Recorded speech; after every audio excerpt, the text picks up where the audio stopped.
Welcome to Read With Me Online with the MEPEC Community Library. My name is Rebecca, and today I will be reading Ellison the Elephant. Ellison the Elephant. Ellison was an elephant, a little elephant, and young. He was a young and little elephant, but not a baby elephant. His friends and his sister Edna could all make their trumpet blast like other elephants. But not Ellison.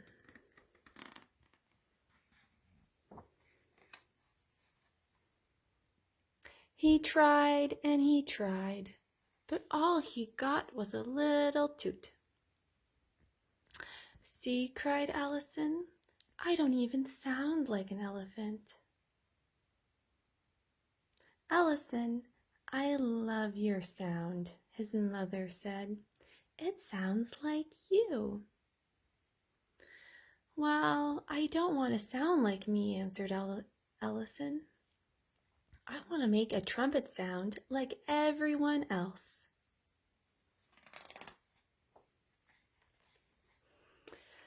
Ellison's mom got very close and touched him gently with the tip of her trunk. "Ellison, you are not an ordinary elephant. No, sir, you are extraordinary. Even your name is unusual. All the greatest elephants in history were unusual. That's what made them great."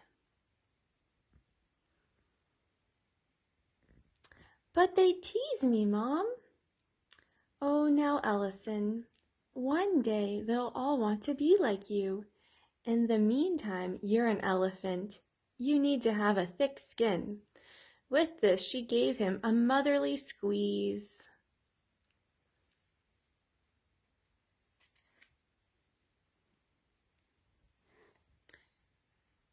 Together, they walked down to the watering hole, trunk in trunk, where all the other elephants were bathing.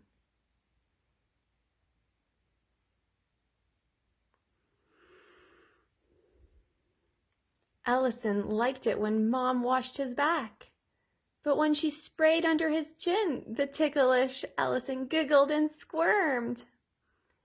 He watched as the other elephants played their noisy games. They squealed and blasted, honked and blared.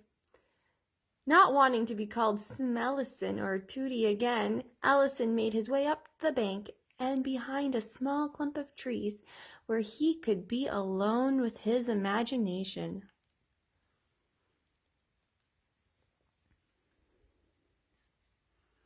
There he tried and tried to make that wonderful grand call that came so easily to everyone else. He filled his cheeks with breath, and he grew his ears big and forward, but all he got was a little toot. Full of despair, Ellison stomped and stormed until he stumbled right over a bush. That did it. He kicked that little bush and pulled it from the ground and shook his trunk.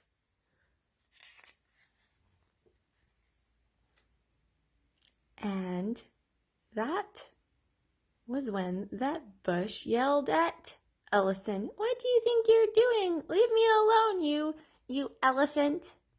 "This is unusual," thought Ellison. "I've been yelled at by all kinds of animals, but never by a bush." "I am so sorry, little bush," Ellison apologized. "Are you okay?" Then, out of the bush dropped that pesky weasel. "Don't let it happen again, Smellison," he yelled, and he waddled away.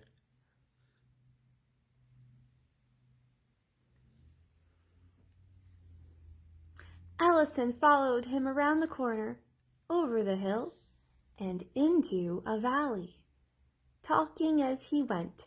"Hey, wait up, Weasel! You can't talk to me like that." "I'm bigger than you, and I apologized, and I didn't know you were in there in the first place. And you can't make me feel any worse anyway, because I can't even make a trumpet sound like an elephant. All I can make is a stupid little toot.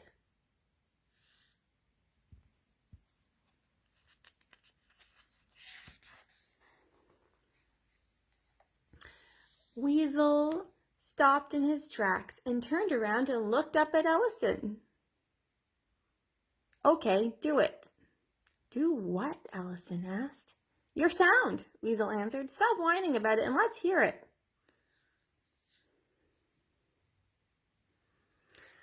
Fine, Ellison agreed, and he blew a sad little sound. Weasel shook his head. Yep, that's terrible. I'd be mad too. And he disappeared into a hole in the ground.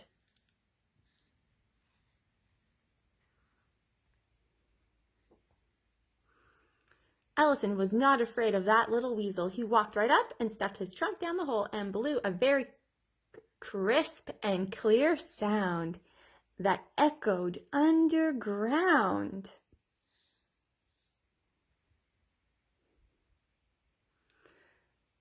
What followed was a long silence during which Ellison was a little afraid. He wondered if he should have just let Weasel be this time, but then Weasel popped out of the hole with dirt on his fur and a smile all over his face. Now that I like, he said, shaking the dirt off. Do it again. Ellison replied, you're making fun of me.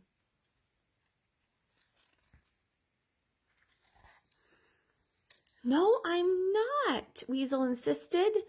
What else can you do? I don't know, admitted Ellison.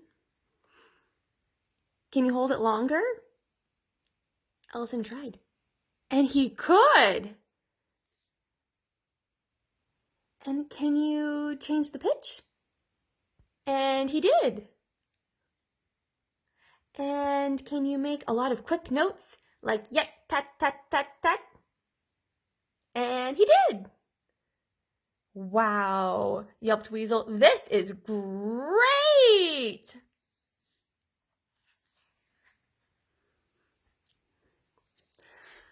Okay, now close your eyes and look inside. When you find your voice, let it out. Ellison had no idea what a voice should look like, but he closed his eyes and he looked inside and looked until he found it. It looked like nothing he'd seen before, but he knew it right away. It was his very own voice. Ellison's legs felt stronger and his heart grew bigger.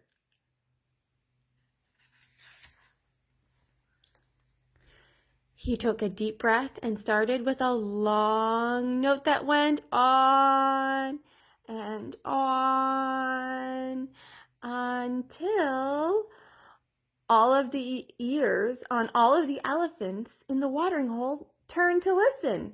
They set out at once in search of that most extraordinary sound.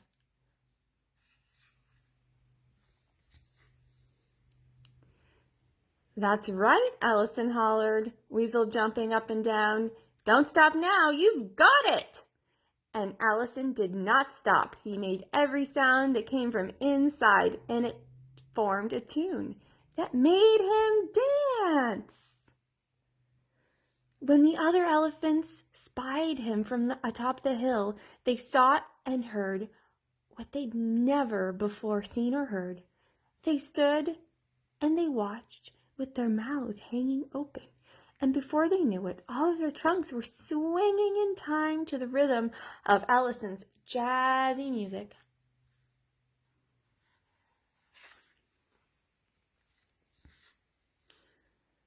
When he came to the end of his brand new tune, Ellison opened his eyes and saw and heard the whole herd. They rushed downhill to see the elephant who invented music. Leading the pack was Ellison's mom, beaming from one big ear to the other. How'd you do it, Ellison? I had help, Mom, from Weasel. Weasel? Asked Mom. Your imaginary friend? Yeah, he helped me find my voice, and it's really unusual.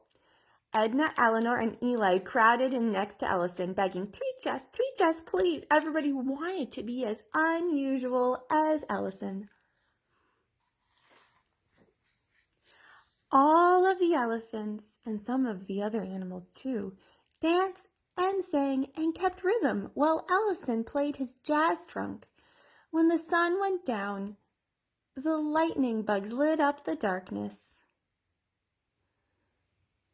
All night long, animals came from everywhere to hear the unusual elephant with the extraordinary sound.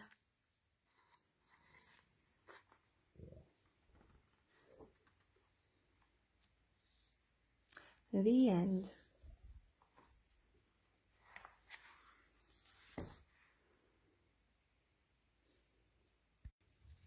Thank you for joining me for Ellison the Elephant. If you have a couple minutes, could you comment below where you're from?